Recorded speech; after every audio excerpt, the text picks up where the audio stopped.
Laugh on the Edge, and it is part of Eye on the Edge, which is a Galway 2020 production. And this event is being run in association with the Róisín Dubh Comedy and WOMP Events. And I'd just like to say thank you to everyone who's joined in today.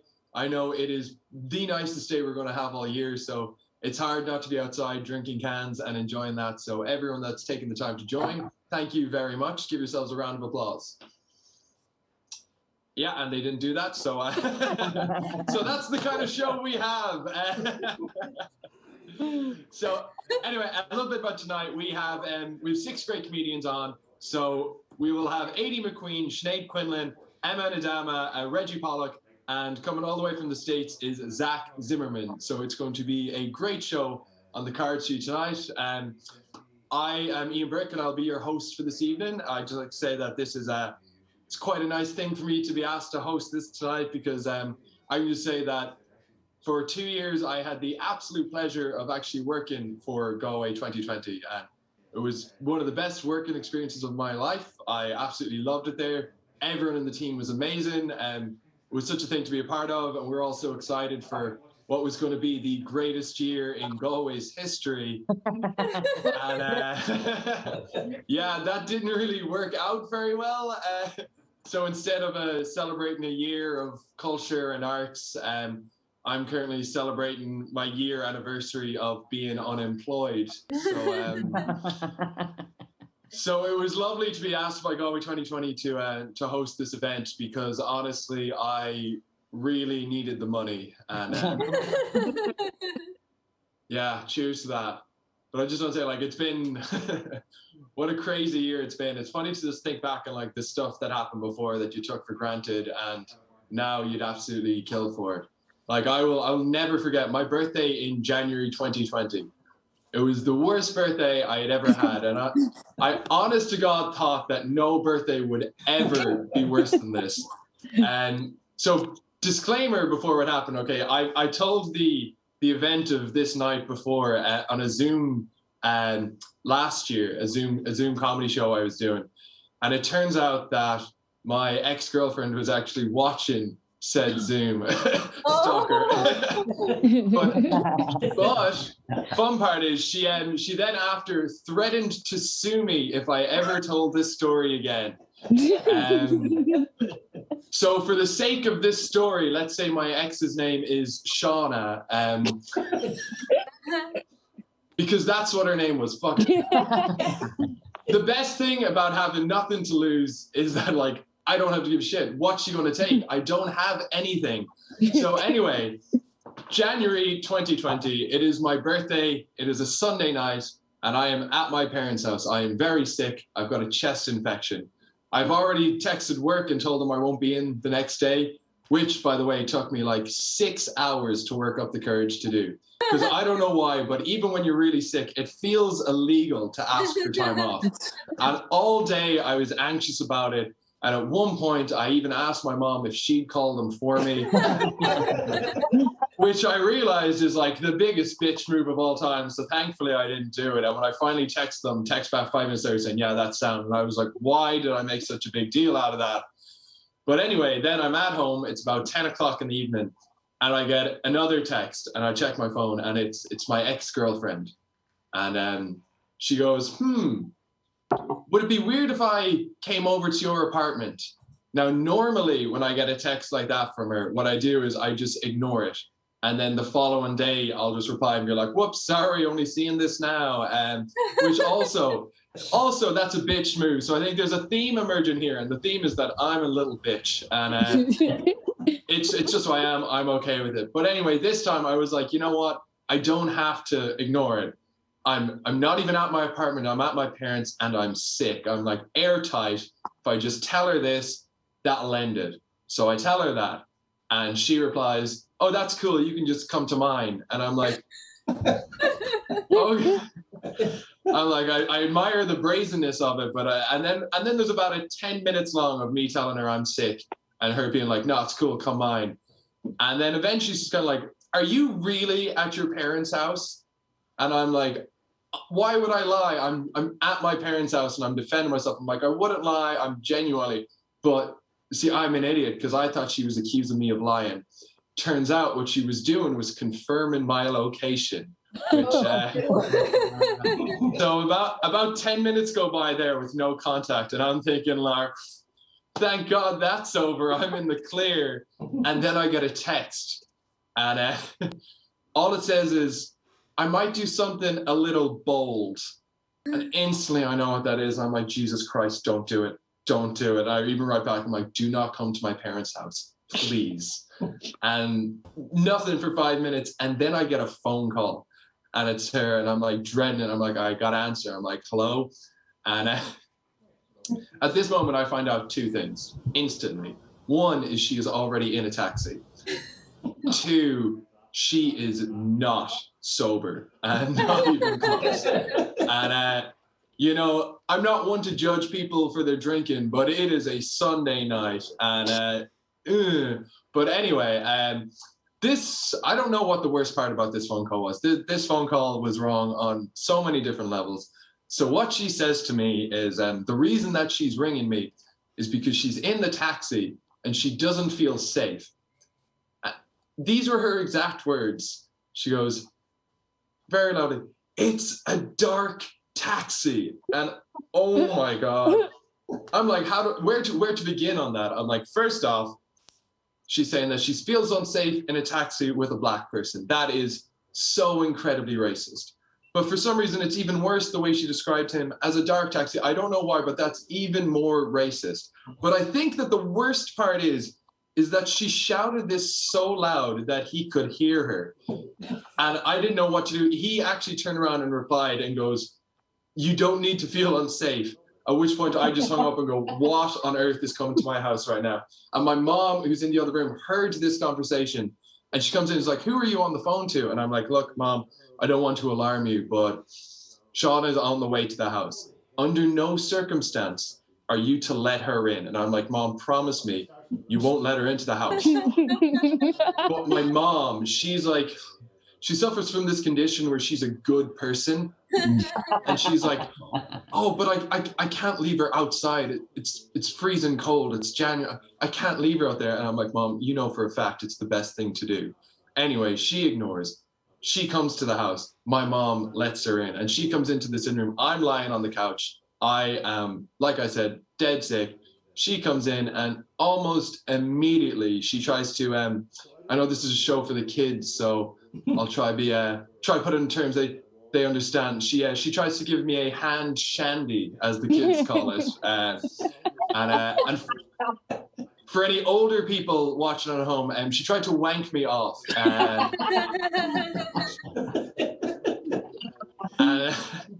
Of course, I'm very firm on this. I'm like, no.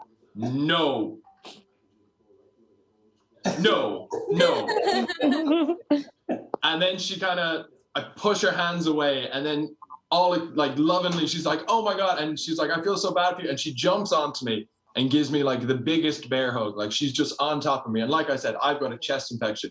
I was struggling to breathe in the first place. So I'm like there, like I'm tapping her back, like I can't breathe. I'm telling her, I'm like, I can't breathe. Like I sound like George Floyd, like seriously. And I was bold. But anyway, like I'm tapping out, like she's not getting the hint. And I look, with all the force I can muster, I like push her off me. And I admit I quite rudely yelled out, "Get the fuck out of my house," as I did it. And she does this like big dramatic fall back, all affronted. And I then kind of get off, and I realize I'm now having an asthma attack, which is the first time in, I would say, about 15 years that I've had one. And I'm kind of like, oh shit. I'm like, okay, you have to get my mom. I'm having an asthma attack. Shit, I need my inhaler. She just goes, "No." And I'm like, "No, like hold on, like I'm having a medical emergency. You need to do this." And she goes, "What you just did was really rude." And I'm like, "Oh, okay." I'm like, I don't have time to argue this. I have to like get my phone and call my mother. And I'm like, I need my inhaler quick. So my mom comes in, gives it to me. And then like she turns and sees her sitting on the ground. And she's like, "Why didn't you help?" And she looks my mom dead in the eye and says, "He knows what he did." And then my mom leaves again, and I turn around like, please just get out of my house. Like, please, you've done enough damage. And instead of leaving, she gets up. I think she's going to go, but she walks out into the sunroom, and she leaves the door open. And I'm just like, get out of the sunroom. It's freezing cold. And she's like, I don't care about the cold. And I'm like, well, I don't care about you. It's just the cold is coming in on me.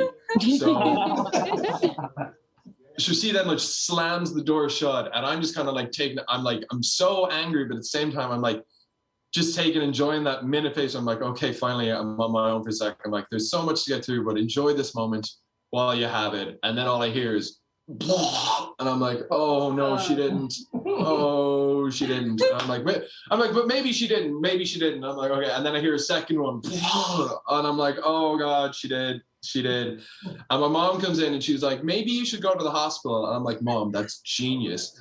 If we go to the hospital, we can drop her home along the way, and then I can decide whether or not I need to go. So we're like, all right, we're going to the hospital, get her into the car, and then we drive into town and we get to her apartment, and we're like, well, here you go. And she's like, well, I can't go. And we're like, what do you mean? She's like, well, I left my keys and my wallet at your house. And I'm like, why would you do that? And she goes, well, I assumed after the hospital we were all coming back here.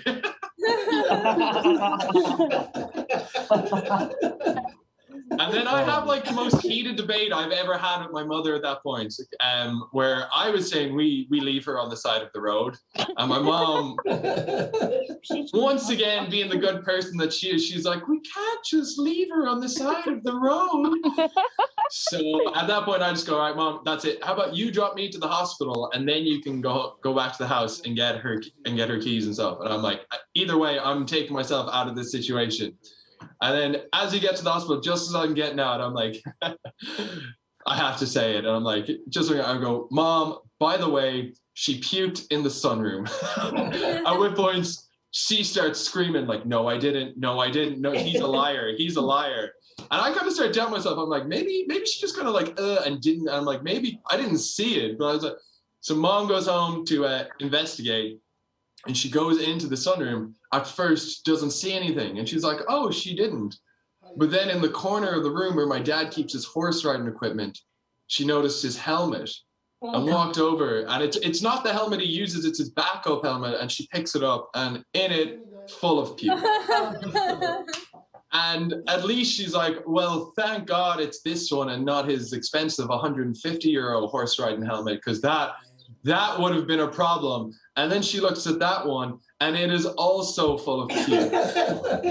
Because turns out on the second one, she couldn't use the same helmet again. She had to go fresh. And yeah, so then they're coming back into town, and I'm in the hospital, and I have to admit, I have to give it to her on this one. Like, her commitment is amazing. She texts and is like, so sorry about everything that went down. Why don't you come over to my apartment and I'll make it up to you? Winky face. Actually, I take a second to clap, and I'm like, that is fantastic. I'm like, I've never seen such brazenness. And then I just reply with simply, I'm in the hospital. And then she comes back even harder. She goes, well, why don't you leave there, come here, and fuck me like the little whore I am.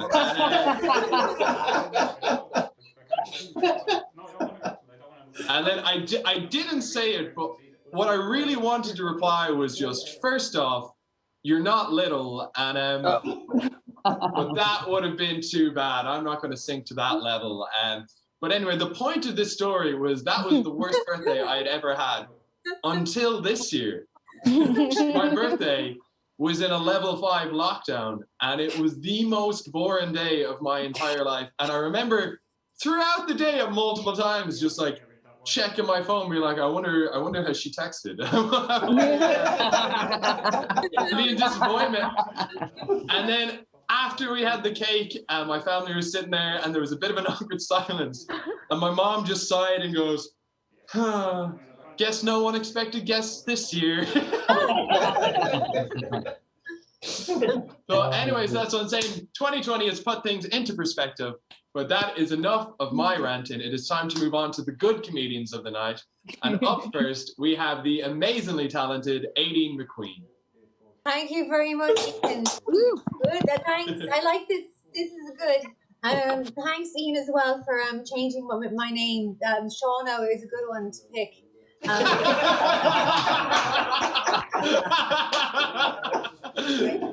But like, let's face it, they can tell. They can tell. Do you know what? You tell that story. I've been that woman so much.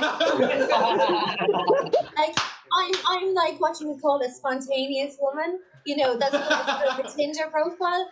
Basically, that means that for 3 weeks I'll just like give you a blowjob in the car, and then afterwards I'm just turning up at your work drunk. And then they love, but they do. Men love spontaneous women. Well, for the first 3 weeks. I remember I was like with this Spanish guy, Juan. I used to sing to him, "You're the Juan that I want. You are the Juan." You can see how great and spontaneous that was, yeah. And then, but then, like, you know, I knew he was pulling back. You know, he was texting less and less. He was like, "Oh, I did not see your text go," and you know, he basically uses Spanish Ian, and and so I decided that I was going to pull out the guns. I was going to send him a sexy picture, because, you know, if you want men to respect you, that's what you do, right? So I get into my sexy Dunn Stores bra and knickers, and I've got the lighting all right, and I've got like the angle good, and like, you know, I mean, I've got no tits. I mean, the only A's I got in my leaving cert are in my bra. But I was pushed together until it was like one normal sized breast, and I was delighted with my photo. And I thought, this will really get Juan back, and nothing.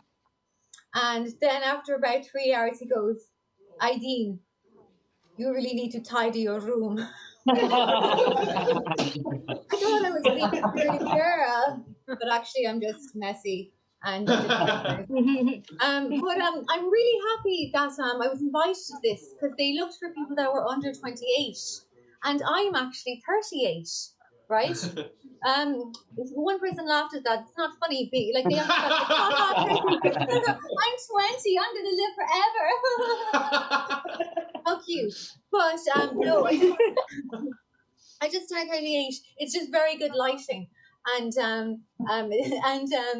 it's a difficult age, because you don't know whether to go higher or lower with like the men that you're going for, like, because all the good men like Dave, like they're taken, you know, and I'm just waiting for them.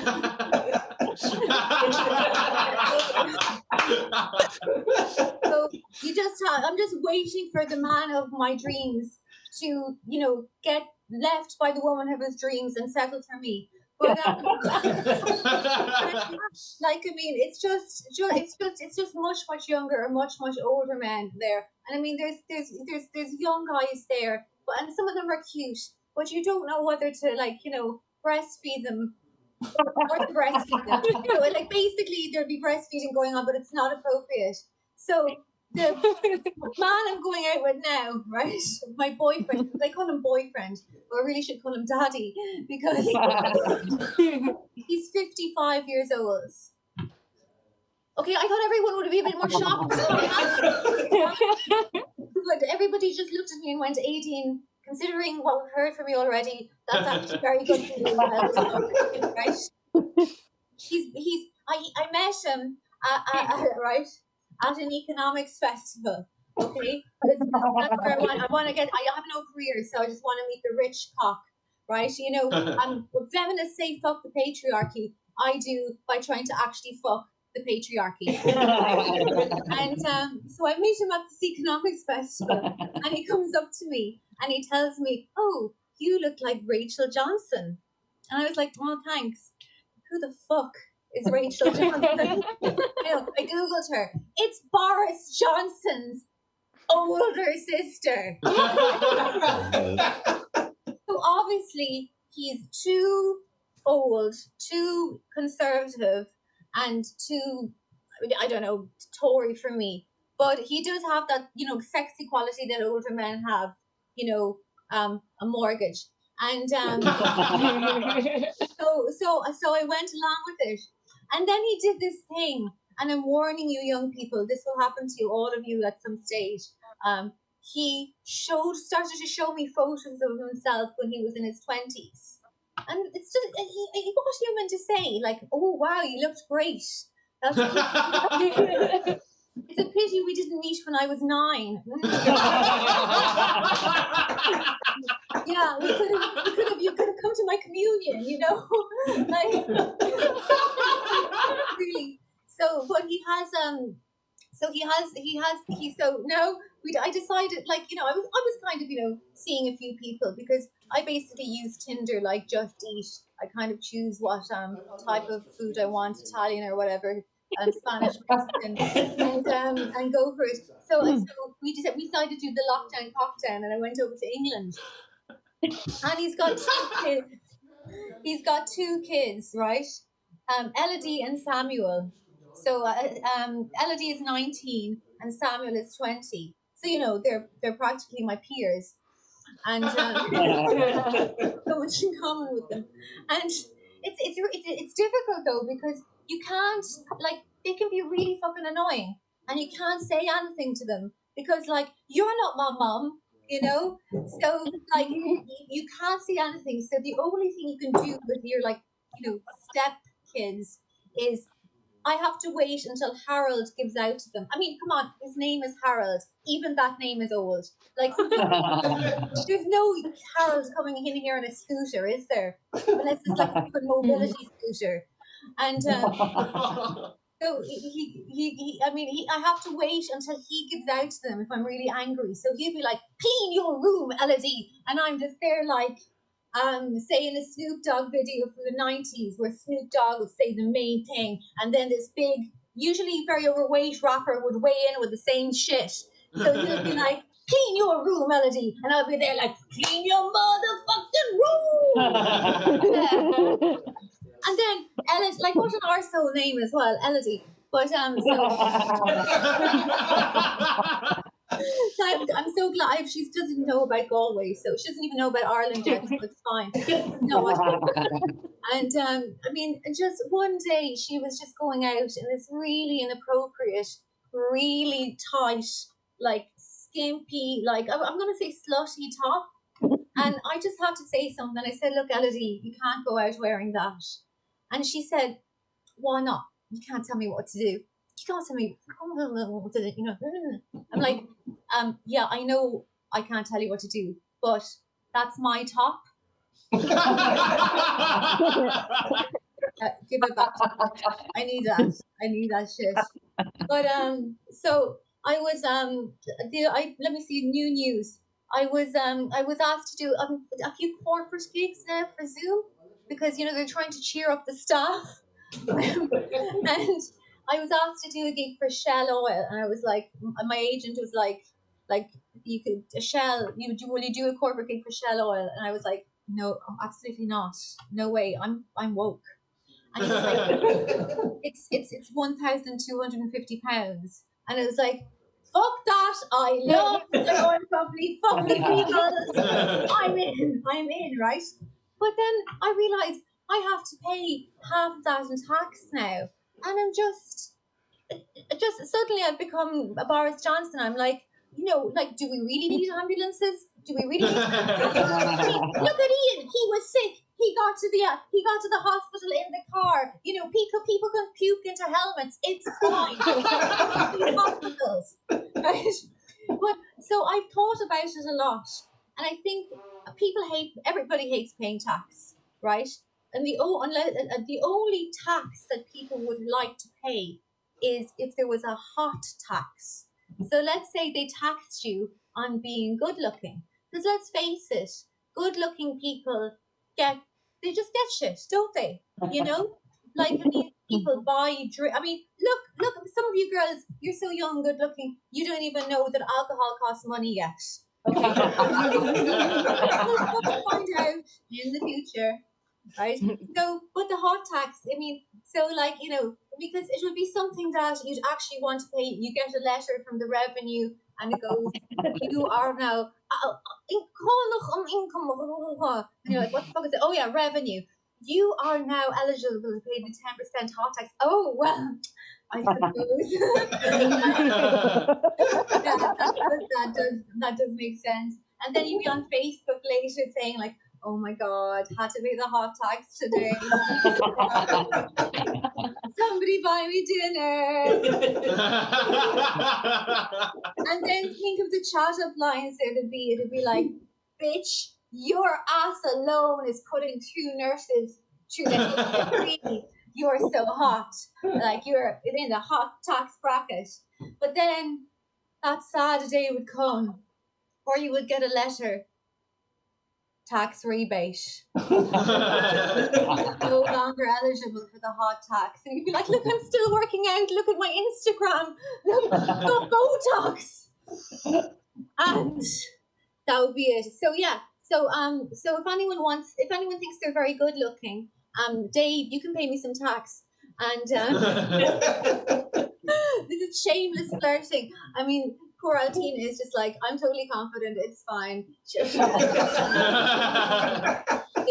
can laugh away. Anyway, I really enjoyed this gig. I'm going to faint with the heat. Thank you so much for coming, because you could be outside in Galway, 3 cans, and drowning at Spanish Arch. And you live tonight. Thanks very much. That was absolutely amazing, Aideen. And for the people who enjoyed that, you're going to love our next guest. She's been described as Aideen, but younger.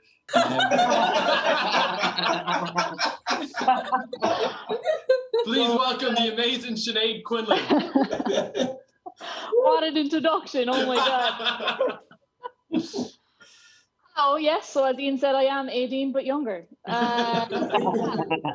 My lads, this pandemic's going on so long, I've actually had enough time to get into shape and then back out of it again. You know what I mean? An absolute unfortunate event, like crazy stuff. But the good thing about being at home so much is that I've really been able to make the place my own. Do you know what I mean? Unbelievable stuff here. Yeah. Not a painting to be seen, by. Not a painting. But look at this now over here. I'm after making the effort for you now. So this is actually the dryer, in case you were wondering. Classy stuff. So this plant is never here. So I put this here and this pineapple just for you guys. Do you know what I mean? To bring an element of class to my background. Do you know what I mean? Which I think I can successfully say that I've achieved here tonight. Unbelievable. So weird things happen when you're at home though the whole time. Like, I don't know about you, but I've actually developed a deep hatred for particular cutlery now in the house. You know, so the other day, like, I blindly put my hand into the drawer and I picked up this fork. I was looking at this fork and I was like, I would actually rather eat my food with my bare hands than use this fork. Do you know what I mean? It scared it, like, but yeah, that was a pretty rough lasagna. Do you know what I mean? But I was like, right, there has to be some positive to being at home the whole time. Like, so I was like, I've always wanted a cat. So I was like, this could be the perfect time now to get a cat. Like, don't get me wrong, I love dogs as well, but it just wouldn't be fair to have a dog living where we are. Cat would be more suitable. So I was like, right. So I said it to the 2 girls I live with. Like, I was like, come on, I'm thinking of getting a cat. Like, what do you think? And they weren't as enthusiastic about it, to be honest. So we've compromised, and we're not getting one. My cat dreams are shattered, but that's all right. But I've been keeping busy. Like Aideen, I too have been doing a few corporate gigs. And comedians have a love-hate relationship with them, to be honest. Do you know what I mean? Because either they can be good or else they can kill your soul. It's one or the other. But mine's already dead, so I don't really mind. But I did one recently, and the guy that was organising, his name was Bob. And a sound fella's Bob's go, like. But he was like, it can be hard sometimes, like, to get comedians to do like corporate gigs. He's like, do you mind me asking, like, why you're doing it? Do you know what I mean? He's like, that's too personal now. I was like, not at all, Bob. It's completely fine. Perfect question. I was like, I'll be completely honest with you. I actually saw a lovely cheese toasty maker there in Aldi last week, and that is the only reason why I'm doing this gig. And guys, it's here tonight. It's here. It's up in the dryer. I have it here to show you. So dreams do come true. You know, if you work hard and you believe in yourself, do you know what I mean? This too could be you. Unbelievable. So that's the corporate gigs. Other than that, I've been doing, last week actually, I was in a secondary school. I was doing a comedy workshop. So it was great crack with TYs. It was an all-girls school. They were hilarious. But it was great just being actually in front of other human beings. Do you know what I mean? It was the first time I'd actually been speaking in front of human beings in ages. It was great crack. It was a change as well from my normal morning routine, which is, you know, get up, have a cup of coffee and watch TikToks for about 2 hours. Joking, obviously, like, I mean, it's more like 3 hours. Very, very addictive. But it got me thinking about my time in secondary school. And I actually spent, me and my friends, we spent the whole lot of first year down the lockers because there was this thing in my school called bushing. So basically, the sixth years used to physically pick up the first years and throw them in the bush. Hence the very creative name, bushing. So yeah, in order to avoid that, I stayed in the locker rooms with the girls, and we were going around like mini vampires the whole year. No sunlight.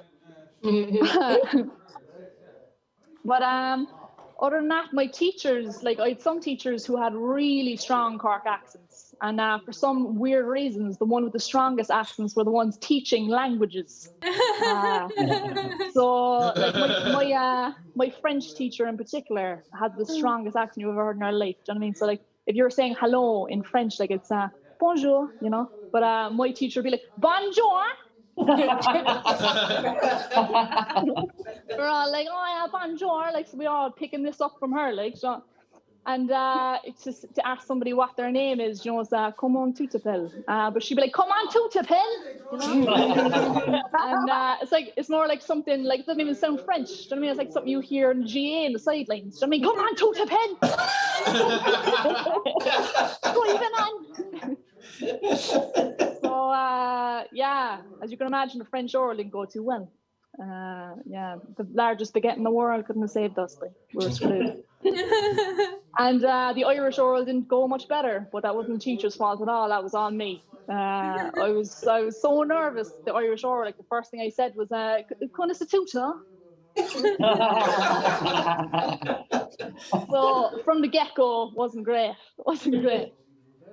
But other than that, I've been writing. I've been writing a script. So, I mean, I don't mean to show off, guys, but I actually wrote 2 full sentences today. Yeah, unbelievable. It might not sound like a lot, but I'm actually working to a very specific time schedule.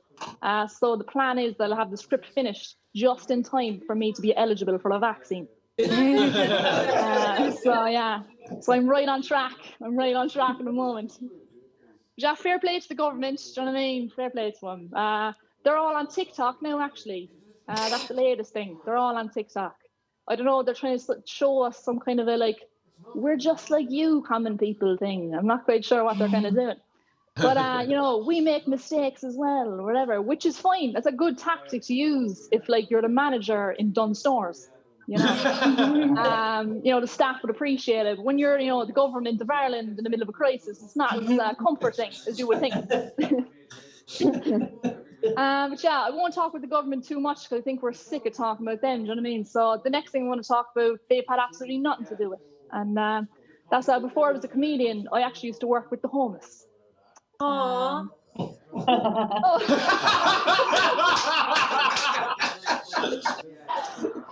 So loved that job. I worked there for about 5 years actually. The homeless people, they're the realest people you'll ever meet. Do you know what I mean? They're just like, here I am, take me or leave me. And the government's like, do you know what? I think we'll leave you there. So yeah, I lied, so I talked with the government again. But no, I'm actually going to stop talking with the government this time because I can't blame them on the next thing. So I am single. Yeah, so I can't blame them for that. Woo. But the best thing about being single, no yams or anything like that. The best thing about being single is that I was able to come off the pill, which is great. So the pill, for anyone who doesn't know, is kind of like having to choose between having a baby or having depression. There's just no in between there whatsoever. So the thing about the pill is, though, you have to take it the exact same time every day, right? So I'm shocking at that. Like, so I used to set an alarm on my phone, but then I'd forget that I set the alarm and it'd go off the most awkward times. So one of the days I was inside and working, it went off, and I was like, oh, Jesus, so I turned it off. And then naturally enough, like one of my work colleagues was like, what's the alarm for?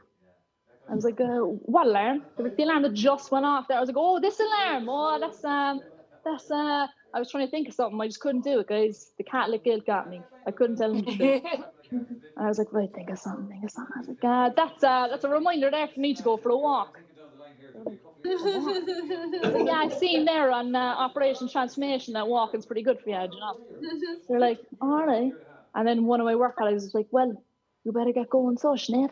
I was like, thanks. Nothing gets past you, Brenda. We all know Brenda, like. So off I went anyway on my walk. Where I was going, I don't know. Do you know what I mean? It wasn't my lunch break or anything, but everyone seemed to be okay with me going off on this unexpected walk in the day. Shows what kind of a work person I was. They were like, we don't even need her here. Do you know what I mean? Just leave her go. So off I went. I just left the office. This is how I walk, apparently. So I just left the office, and I was like, oh, geez, I'm after leaving a pin inside my office. Brilliant. But I can't go back in now, like. So I went off anyway. So I was like, fair play, Sinead. You know, you've probably conceived a child now, but at least you'll reach your step target. But I think I'll leave it there, guys. Thanks so much. It's unreal. Delighted to be a part of it. And yay, thanks. Woo! Well, thank you very much, Sinead. That was amazing. Now, our next act, he was actually meant to be up first, but he's been having severe technical difficulties. I don't know if anyone heard that phantom testing throughout the first half hour of the show, but either way, I don't know if you'll notice, but he's got himself a pretty neat green screen.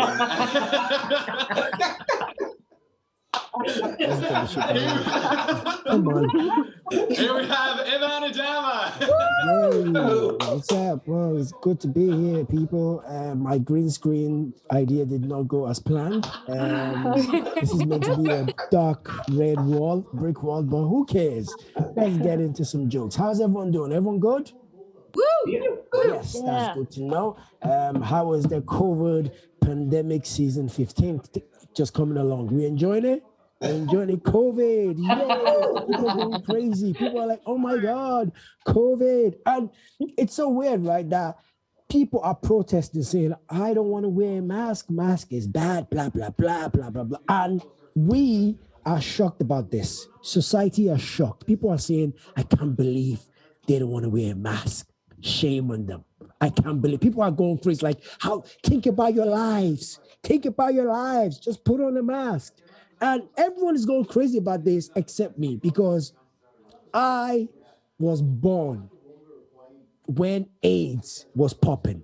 Do you guys remember AIDS? AIDS? Yes, AIDS. Yeah, AIDS. Dick in, dead. You know, dead. It's not like, oh my God, you might survive. You are going to die, and you are going to have a slow death. Skinny. Skinnier than them starving kids in Africa. Skinny, but dead. Yeah. And AIDS was running rampant. But guess what? People were still having sex with no condoms. I mean, if people are willing to put their life through that, do you think they give a fuck about a flu? A flu? How about like the government is saying, wear your mask. No one cares. Nobody cares, you know? We're like, no, I'm not gonna wear I don't know. But I feel bad for AIDS because how the victims. Stop everything? How did COVID, like sneezing, made everything stop for a year and a half? I don't know. Maybe it's just me. I was just thinking about that. But hey, rest in peace, AIDS. You know. Let's get into some proper material. My name is Emman. I'm Nigerian.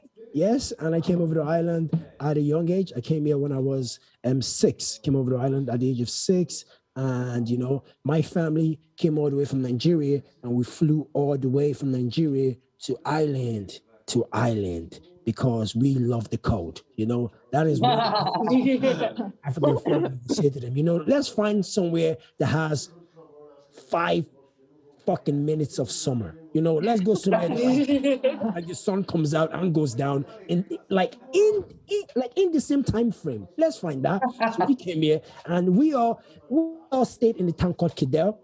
You know, a town called Kidel. My family moved there, and my family was the only black family in Kidel because, you know, that was what it was like in the 90s. We had a little black family in Kidel, and everybody called me the black boy because they were correct. You know what I mean about that? I'm black, I'm a boy, you know, there's observation skills is on point. You know, and they called me the black boy for like 3 years until a new black family came in. Then I said, you guys have to call me by my name now. They just started calling me the tall black boy. Like, very clever, very fucking clever. You know, 6 years, then decided to call me Emman. 6 years after they went through all the black boy, tall black boy that is funny. They went through all the list. You know.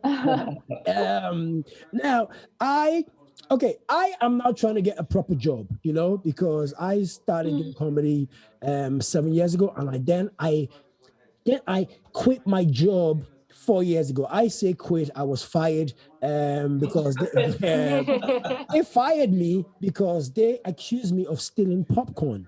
You know, can you imagine? You know, yeah, because I used to work in a cinema and they accused me of stealing popcorn. That was the reason I was fired, you know? So they took me out because I stole 4 popcorn. And I said, it's not stealing. I was eating. Like, it's like it was there, you know?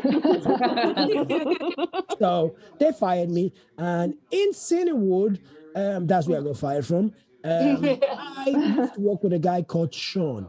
And Sean is a character, you know? People, when you say he's a character, you know what that means? It means like, yeah, like Sean is functioning, but also not functioning. You know what I mean? Like Sean is like a house, you know? Sean is like a house. And in your head, all you say to yourself is, I can't wait to move into this house because it looks amazing. Oh my God, look at the windows in this house. It's so big. And then you go into the house and then you say to yourself, oh, it's missing a roof. You get me? Like, it's there, but like the top is gone. You get me? Like, you know, and Sean is a character because on my first day of working, I came in, I was like, hi, my name is Emman. He was like, hi, I'm Sean. Where you from, Emman? I'm Nigerian. You're Irish? Cool. Then Sean then said to me, Emman, I just want to let you know that I am not a racist. And I was like, this is going to be a long day. Yes. You just met me 2 minutes ago and you're telling me this? Wow, amazing. Then he kept saying it to me again and again. And now I'm starting to feel very awkward about this. So I was like, hey, Sean, I believe you. You don't have to say it again. Sean, he's like, I was like, Sean, stop. Sean, please stop. Okay. As a matter of fact, just to prove to you that I believe you, I'm just going to go over to my computer and email the black community so they know that Sean Turner is not a fucking racist. Okay? Then Sean said to me, Emman, I'm not a racist because I went to a school that had 27 black people in it. Yeah, I know. I had to tell Sean that if you know the exact amount of black people in your fucking school, you are like, why are you counting black people? Why? 27. How many? Like, you must run around the school, but like 1, 2. Why stop moving around over there? It's too dark. I keep missing my counts. You get me? Like, but in Cinewood, right? All we had was 2 black guys working there. It was me and a guy called Mo. Mo is black, I'm black. Now, when I hang around with my black friends, I like to use the N-word with my black friends. That is how I talk with my black friends, you know? So I said to myself, I'm black. Mohammed is black. We're friends for 2 years. I can say the N-word towards him. So one day I came in, I was like, hey, Mo, how was your weekend? You crazy motherfucking Annie. And then he said to me, hey, man, can I speak to you for 1 moment, please? And I was like, yeah, nigga, what's up? You know? Double down on it. You get me? Then he said to me, Emman, I don't care if you're black or white, you should never use the N-word. That word is degrading and you should be ashamed of yourself. And he gave me a speech on why I should never, or anybody should ever use the N-word.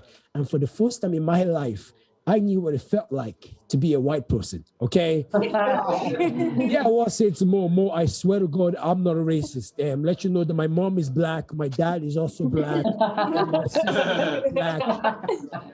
Dude, just to let you know, as a matter of fact, I went to a school that had 27 black people in it.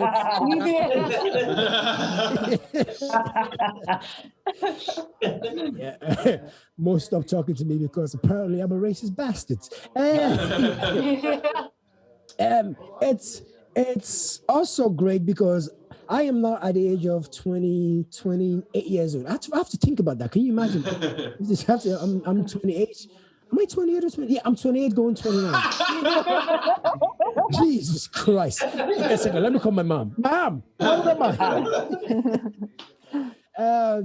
I'm 28, and last year November, I got tested for dyslexia. And yes, I got tested because my girlfriend suggested it. She was like, Emman, I think you might have dyslexia. And I told her to shut the fuck up. There's no way I'm gonna listen to her. She was like, no, Emman, I think you have dyslexia. I was like, babe, no, I don't. She was like, Emman, okay, just read this text that you sent to me. And then I read the text and I was like, who the fuck wrote that? Because it's hard to read. She was like, it's you. I was like, okay. So she said to me, go get yourself tested. And then I got myself tested for dyslexia in a place called Dyslexia Island. You know, it's an island filled with dyslexic people. So I went to Dyslexia Island and I got myself tested twice for dyslexia. The reason I got tested twice is because they called me in and said to me, Emman, can you come in because the scores is quite confusing. We don't know like if you have dyslexia or not. I was like, okay. So I came in for the second time having a dyslexia test. And then I went into this room and I'm sitting with this lady. And we all did the test, and then she said to me, yes, Emman, to let you know, you do have dyslexia. Yes, and you're also stupid. Because what the fuck is going on with you? Your scores is shocking, you know? So she said this to me for the first time ever.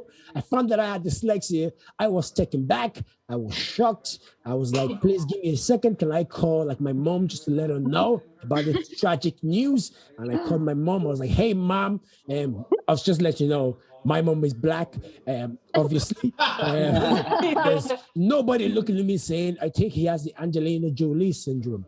No.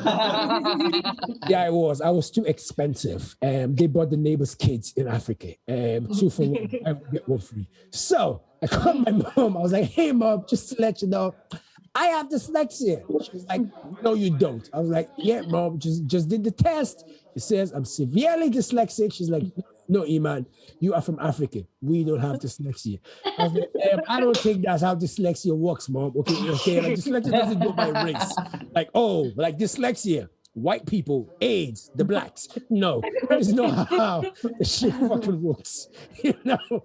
So I was like, mom, can you think back, right? When I was in school, did they ever call you in to talk about my dyslexia? And she said, yes, they did, man. I was like, okay, what did you say? She's like, they called me in several times to talk about your dyslexia. And I said, and what the fuck did you say back to them? She was like, I just told them it was perfectly okay. We are going to pray for you. I'm like, are you fucking kidding me? Like, pray. I was struggling to spell my last name. I had to write my last name in a piece of paper and put it in my fucking sock just to get my last name right. Spell your last name. And you're telling me you've been praying. Like, fucking hell, mom, okay? Fucking hell. I could not spell my sister's name. Can you imagine that? Like, what's your sister's name? Susan. Spell it. S. And I don't know the rest. That's what I know. So she said that to me. I was like, fine, mom, I'll let you go. So I took the phone, I hung up my phone on my mom, right? And then I called my girlfriend. I was like, hey, babe, just to let you know, I have dyslexia. Don't worry, it's not contagious. It's okay. We can still have sex without condom. You get me? It's perfectly fine. You won't catch it. She was like, Emman, just hang up the phone. I was like, cool. So then I called my friends, you know, like the lads, call them on a group chat. Hey lads, just to let you know, guys, I have tragic news. They're like, what, you got AIDS? I was like, no, even worse. Yeah, I was like, no, guys, I have dyslexia. And none of them were surprised. They're like, oh, we all knew. Yeah, Emman, we all knew you had dyslexia. I was like, how did you know? They're like, Emman, have you seen your post on Facebook? Every time you post something on Facebook, it's like we are playing a game of Scrabble. We gotta move letters around. You understand? It's like a puzzle we have to figure out. I was like, why do you think no one comments on your comments? Because nobody understands what the fuck you're trying to say. Okay? I was like, oh, thank you, lads.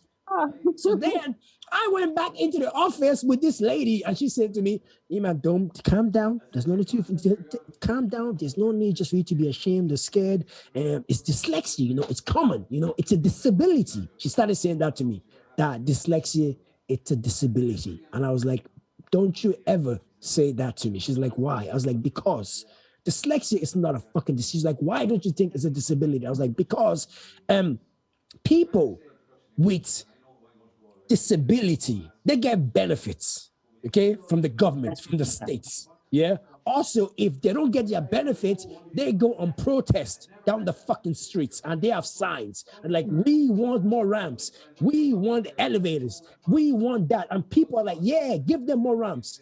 I have never seen a fucking dyslexia protest down the street. Can you imagine if a dyslexia with signs walking around town? People will be like, why the hell is the LGBTQMA community marching for? We don't fucking know. We don't know. Okay.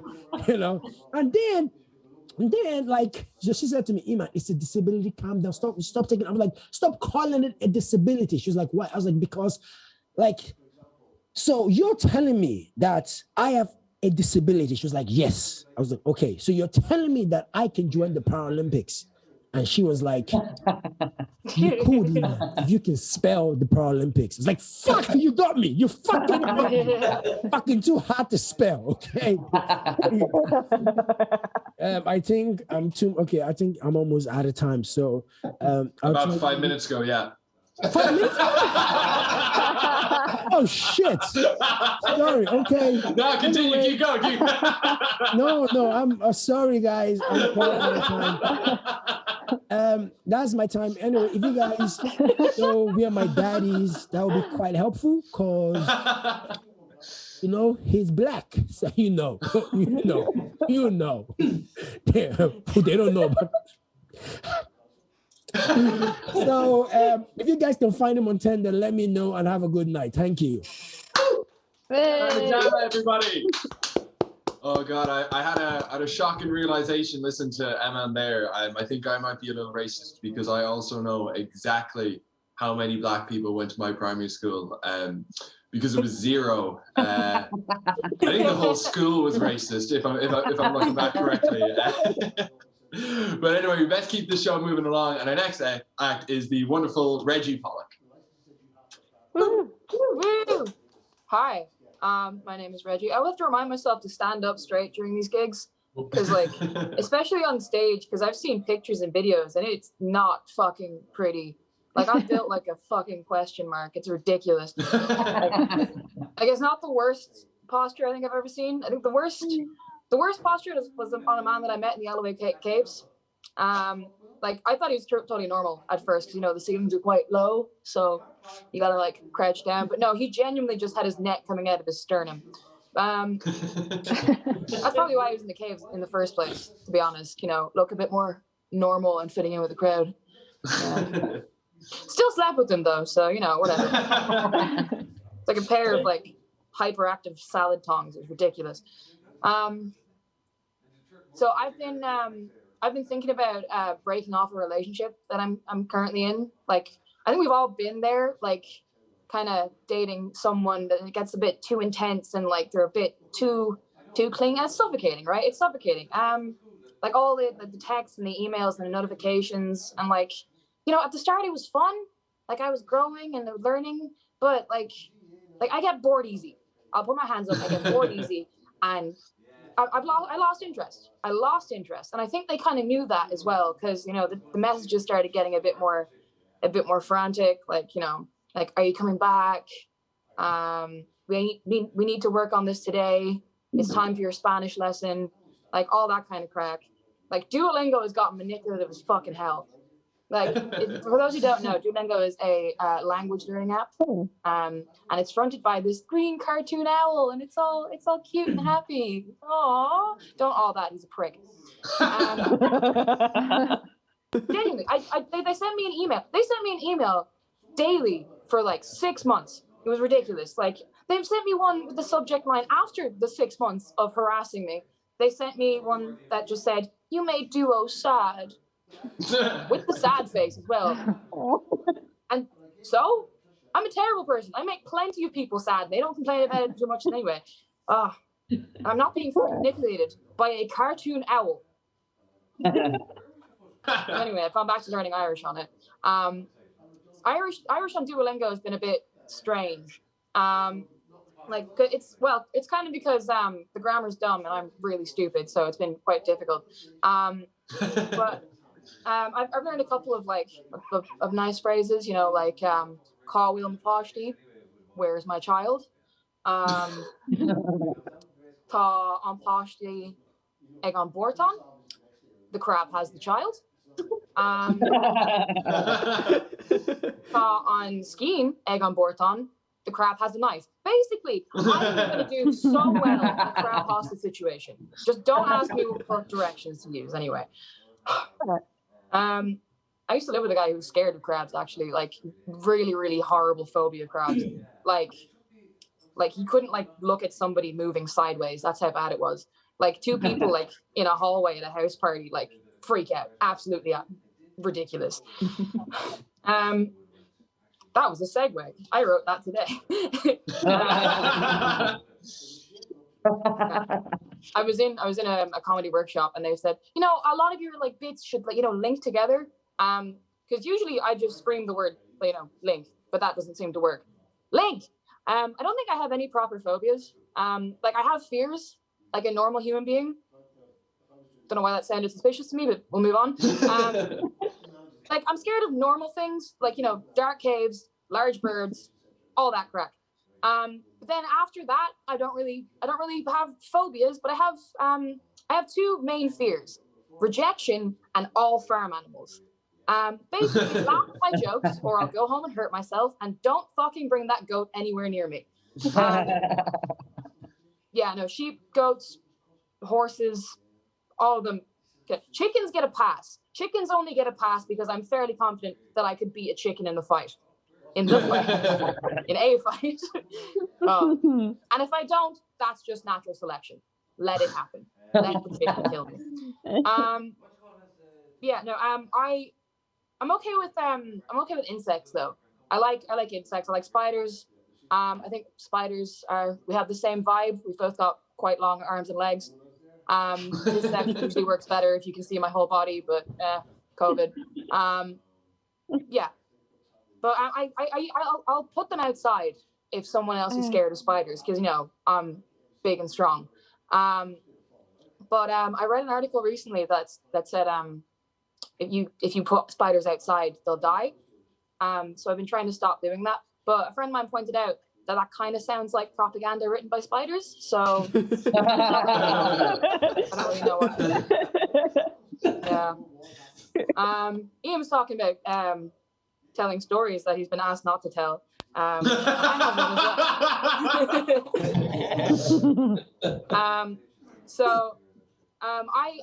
took a break from comedy for a little year. But I started doing comedy back when I was 19. I'm now years old, and I kind of got too disillusioned with it. I started really not getting on with other comedians because, nope, told that bit wrong. Fuck it, we're moving on.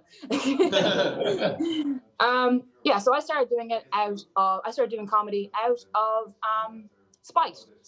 Love doing stuff out of spite. It was great. I was meant to go on a date with a young man and have some fun with him, and I got all dressed up and all nice and pretty, and he didn't fucking show up. So I was left at the bar waiting for this man, and I happened to run into another man. And, I said hi, and he said hi, and then we fucked. So afterwards, he starts telling me about a certain comedy night that he runs. And I was like, cool, yeah, because we've already had sex. My brain is gone. I'm gonna get takeaway soon. So he started talking about this comedy club he ran with his mates, and I was like, yeah, cool, yeah. So he gave me his card, and I was like, thank you very much for your card for your regional comedy club. So he I a couple months later, I am searching through my wallet. I'm licking the remains of last night's party off all my credit cards, and I see this card that this man got me. This man gave me. And I'm like, wow, maybe I should do that tonight. I have nothing else to be doing with myself. So I got up again. I got dressed all nice and nice and pretty. And then I went to this comedy club, and I went and I said, hey, how are you? What's the crack? How are you getting on? And he gave me a look like I'd slaughtered a dog in front of him. And he said, oh, you're here. And I said, I am. Well observed. Cool. And he said, oh, cool. Have you met my fiance? Oh God. Evidently, I had not met his fiance. So I'm an adult, so I did the mature thing, and I got up and I left. Did I fuck? I stayed there the whole night. I'm a petty bitch. I stayed there the whole night. So I think I'm running out of time, or have I run out of time? Keep going. Okay, cool. I'll leave you on this anyway. So I grew up in Dublin. I've lived in Galway for 7 years. I'm actually moving back to Dublin tomorrow, which would be fun. I grew up in Dublin, and I had to take the same route to school every day when I was living there. And I'd always like to be people watching because I like spying on people. But no, I saw this man one time I was walking to school. Well, person, beautiful anyway, absolutely gorgeous. But he was walking this older woman, so I was trying, to be a little bit, what's the word? Subtle, that's the one. So I was trying to be a bit subtle with my staring at his arse. But anyway, this man was walking this older woman, and the older woman spotted me and just started absolutely screaming at me, just like, how dare you, what are you looking at?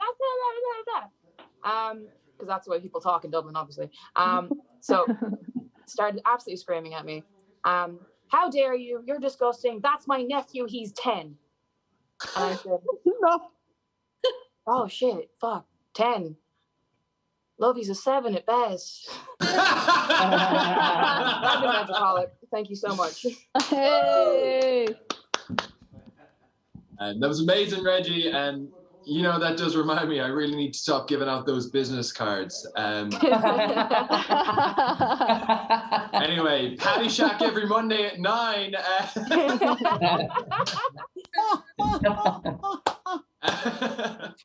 But finally, we've reached our last act tonight, and don't worry, we've saved the best for last. It is the amazing Zach Zimmerman, all the way from, I want to say, America. Hello, everyone. It's so great. I'm not the best. The lineup was just alphabetical. That's how. And in order of increasing damage to the planet by your home country. So that. I'd love to take a quick poll by a round of applause. Who's changed fundamentally as a person over the past year? Hey. Some of you? The same bastards we were before? Okay, that's good. I feel like I've changed. I used to text my friends, "What's up, faggots?" And now I text them, "Sending you love and healing energy." Blessed day. I think it's been all this alone time. And there is a difference between being alone and being lonely. I am both. But don't feel bad for me. Feel bad for the telemarketers that have been assigned to call me. They ring me up. Hello, Mr. Zimmerman. Can we talk to you about your car insurance? I don't own a car, but I would love to talk. Your manager next. I'd like to. I'm here I'm in New York City. You know, I love this town. It's my playground. I get hurt and cry here a lot. But my parents, they've been in the South during the whole pandemic, and they are conservative, and I'm not. It's actually a pastor, and my mom's a server. It's the same job. You make sure things don't burn, right? And they raised me super religious. I was a little Christian growing up. In college, I studied religion and theater. It was a double major in lies. A minor and asking for money. And I did though. My freshman year of college became the queer vegetarian atheist I am. Make some noise if you're vegetarian here tonight. And make some noise if you have no regard for animal life. Yeah. This is how I get to know people. When people find out I'm vegetarian, they're like, oh, I couldn't do that, Zach. I love my meat too much. I love the taste of meat. And I try to explain, no, it's not that hard. You just check restaurant menus, you take a multivitamin. But lately I've gotten very fed up with people. And so when someone says, I couldn't be a vegetarian, I tell them, you're right, you couldn't, you're too weak. Selfish to see how your food choices impact animal welfare, human health, and the world around us. And that's how I make most of my friends. I try to educate my family too, and I know I'm getting through to them when my dad leaves the family chat. Turn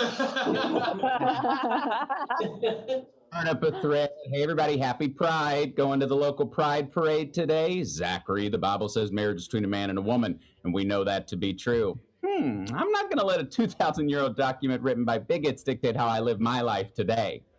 And Dad leaves the family chat. Hey, y'all, went on a great first date. Was it with a woman? Gender is socially constructed. Use a gallon of lube, though. Dad leaves the family chat. Defunding the police. Dad leaves the family chat. My mom during the pandemic, she's gotten involved a bit in QAnon, sort of adjacent to the QAnon. Look, she's got sources, is what I'm saying. If you're not writing a college term paper, you don't need sources, Mom, all right? She'll say, oh, Zachary, you've got to watch this video, this science video. And I'm like, oh, is it, in a peer-reviewed journal? And I look at it, and no, the caption says, quick, watch before it gets taken down. I think it's fun for her. It's kind of like Dungeons and Dragons for white Christians.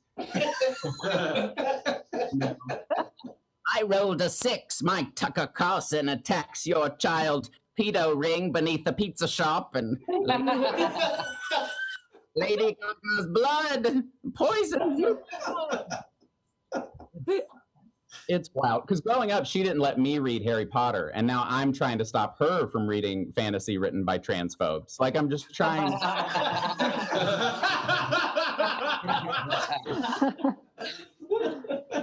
The worst part is, though, she's gotten so deep into it, there's no way I'm going to know when she gets dementia. There's no. We got some dementia folks in the crowd, sorry. Politically, she's a single issue voter. It's abortion, and she's, what's the term? Wrong. Early, mid, late term, she's wrong on it. But I can empathize a little because I'm a single issue voter as well. I'm single, and that's an issue. That is a dad joke, so I dedicate it to my mom. I conceived it last week, and I'm getting rid of it next month. Single, though, currently in between blowjobs at the moment.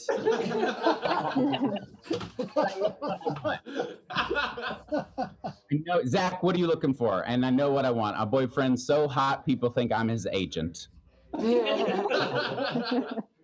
so hot, you know, everybody looks at us and they're like, those two are not going to last. There's no way. I want them to be so hot, you know whose genetic material we're going to use for the babies. That the Westboro Baptist Church makes an exception. And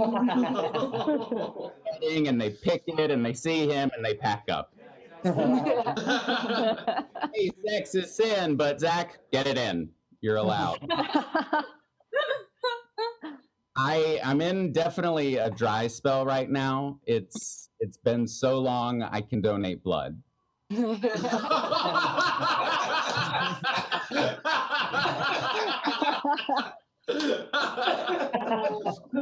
Oh, I did. Blood. They were looking for plasma of people who had COVID, and I had COVID last February. It was my Valentine, you know. My heart took my breath away. It was before the lockdown. I got it at a gay bar. I was looking for a one-night stand, ended up with 14 nights of bed rest. Little surprise. But I recovered, and they wanted plasma, and so I showed up and in my jean shorts and my cute shirt. It was clear they had not seen a gay person in a very long time. All eyes. You fill out this form that gives you like new things to worry about that you didn't know you were supposed to worry about. Like, did you go to a farm in the UK in 1992? Like, no. Everything okay with the livestock? But I get there and I'm laid in the dentist chair and they give you this form that says, you're not going to die, but you might die. And so nurse, I'm like, am I going to die? And she's like, you're not going to die, but you might die. And so give my plasma. I feel like a good person. I get home. 3 days later, they call me up. They're like, Zach, we'd love to schedule your next appointment. And I guess it's true what they say. I mean, once you go Zach, you never go back. Okay.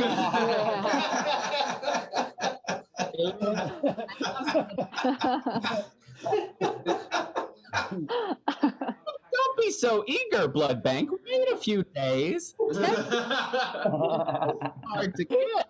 I was just looking for, a one-off thing. I didn't want a relationship with the blood bank, but I can't say that. So I need a better excuse to not. So I guess, will any men here please have sex with me so I don't have to donate blood again?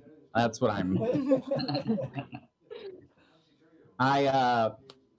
Zoom shows are tough. Y'all are fantastic. So I've been bringing my own laugh track that I secretly play. It just makes me feel like I'm back in the club. I'll like fire off a one-liner and then you just hit this. Oh. Just like in a club. That's the real thing. We may have found a better bit. That might be. The old bit was that. The crowd goes boo. So but the spontaneous one I think was funnier. It's always better in the moment. I mentioned a lot of alone time. I'm trying to pick up some hobbies, y'all. I've been checking in on my nemesis. She's not doing well, and that feels nice. I'm trying to cook more, and it's not going very well. It's going about as well as teaching yourself how to eat your own ass.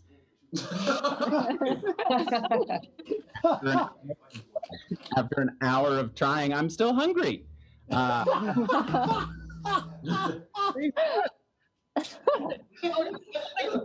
Cooking. The quiet contemplation of chopping a vegetable, too much for my melancholic sensibility. I can't. A green pepper and my thoughts, I can't do this. I'm cooking for one as well, which is tough. Here's the trick. You make the dish as you would. You eat half of it, and then you say, who the fuck you kidding, Zach? And you eat the whole thing. And I try. They say constraint breeds creativity. I say I just put rice in mayonnaise and called it redneck risotto.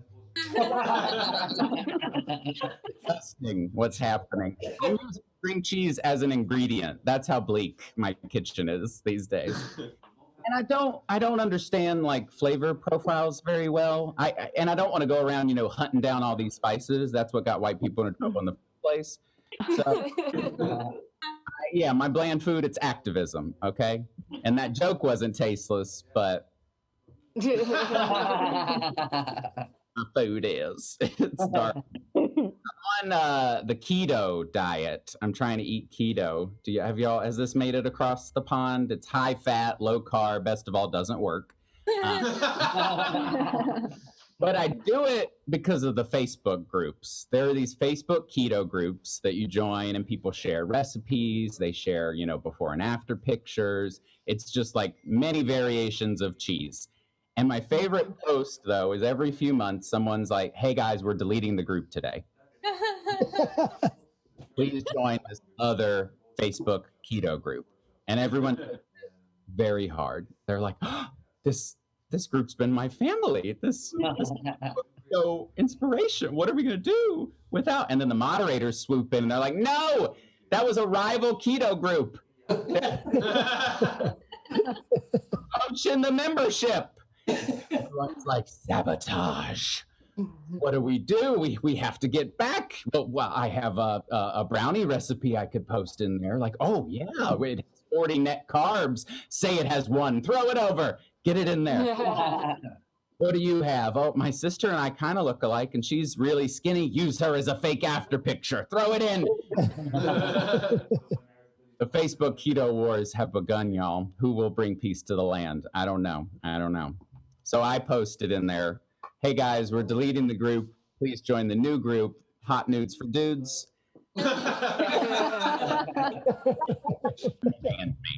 Abandoned me. I'm out.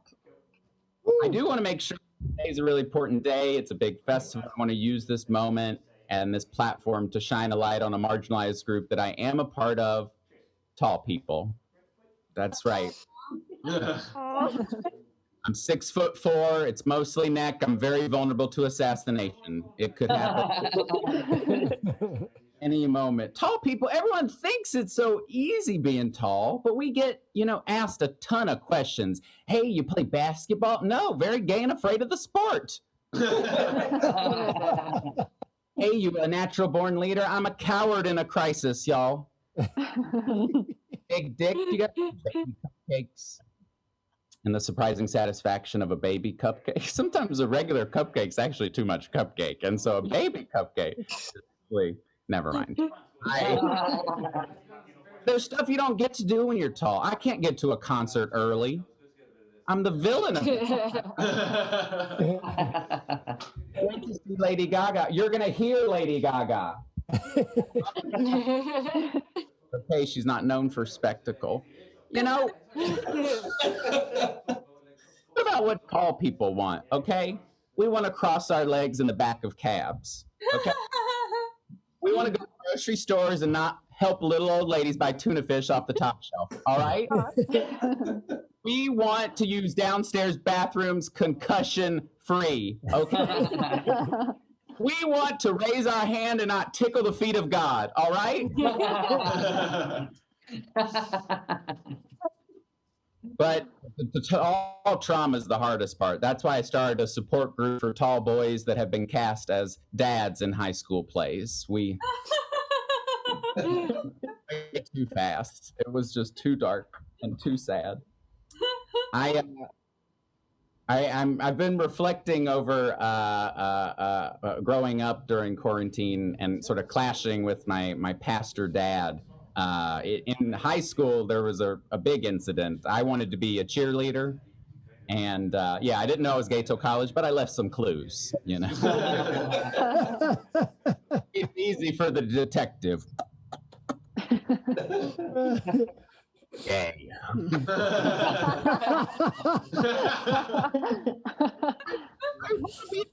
But I go to the tryouts and I stick out. I'm the only boy there. My high school was mostly black students. I'm the only white person there. I'm learning, splits. I'm learning choreography. I can't do either of those things. But But the coach is like, hey, come back tomorrow. You got a loud voice, which is what every cheerleader wants to be admired for. Hey, too. And I go home, I give my dad the good news, and he turns into a cartoon character. No son of mine is a cheerleader. Full on 1950s gender norms. The Bible says there are things for men and things for women. Really, Dad? The Bible mentions cheerleading. I miss the part where Shadrach, Meshach, and Abednego said, ouch, it's hot in here. In the furnace, get us out of here. Miss that part. When I say God the Father, you say God the Son, God the Father. God the Son. God, God the Son. Say the same. When I say there is no God, you say I like to fuck. There is no God. I like to fuck. There's no God. I like to fuck. Tina's one lucky person, Dave.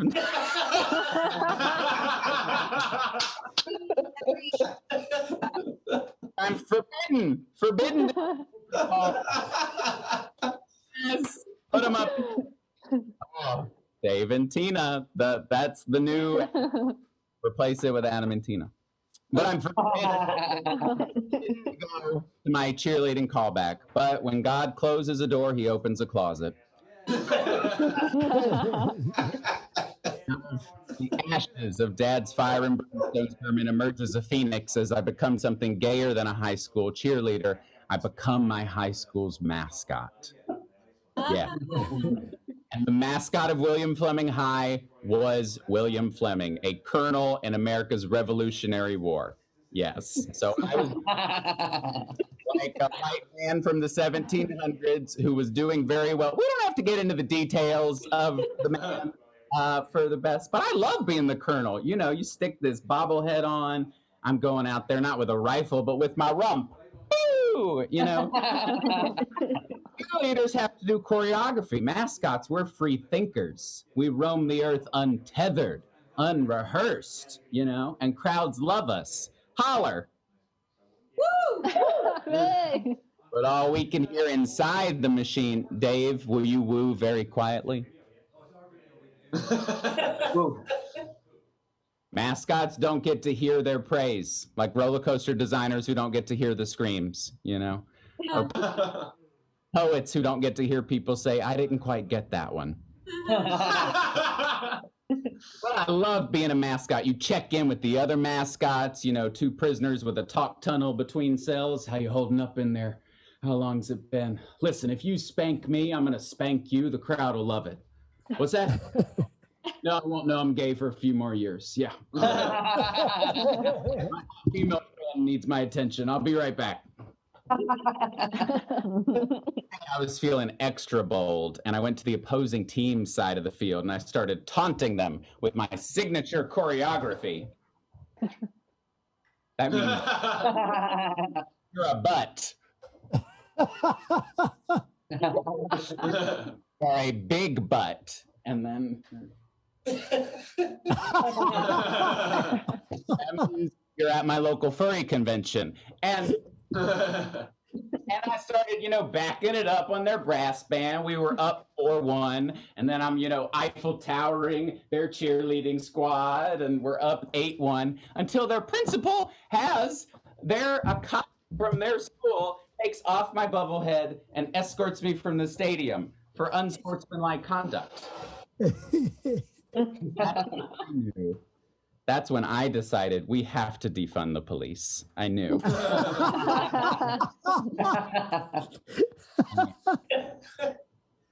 You guys have been such a delight. It's so sweet to be a part of this festival. Make some noise for all your comics. I'm going to throw it back to Ian. I think that's it for me. Y'all are... let's take good care of each other. Woo! That was amazing. I must say, Zach, I know your pain as well. I am also 6'4". I don't know if any of the ladies here are into that. Aideen, Sinéad, hell, even you, Zach, at this point, it has been a long, long lockdown. But anyway, thank you very much. That is the end of the show. I'd like to just give one last round of applause to everyone who performed tonight. First up was the amazing Aideen McQueen. Then we had the much, much younger Sinéad Quinlan.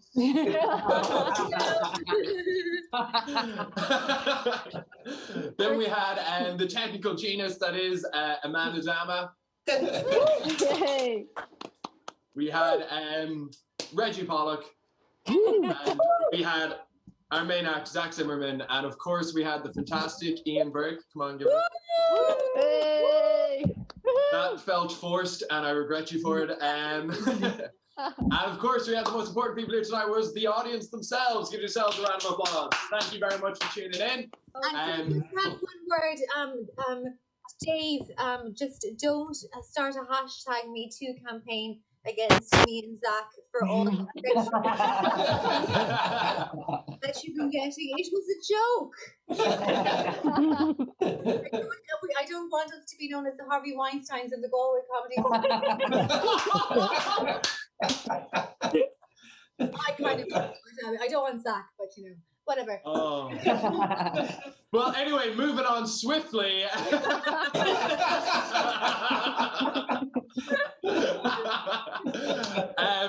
Just like to say a big thank to the people who put on this show. So Laugh on the Edge is part of Eye on the Edge Galway 2020 production. And so massive thank you to Galway 2020 for pulling this off. Their partners in pulling this off were both Róisín Dubh Comedy and Niall in Womp Events. So a big round of applause for them. So it's been a fantastic night. Thank you very much who came in and tuned on. Thank you to anyone watching on the live stream on Facebook. Well, thank you and good night. Thank you.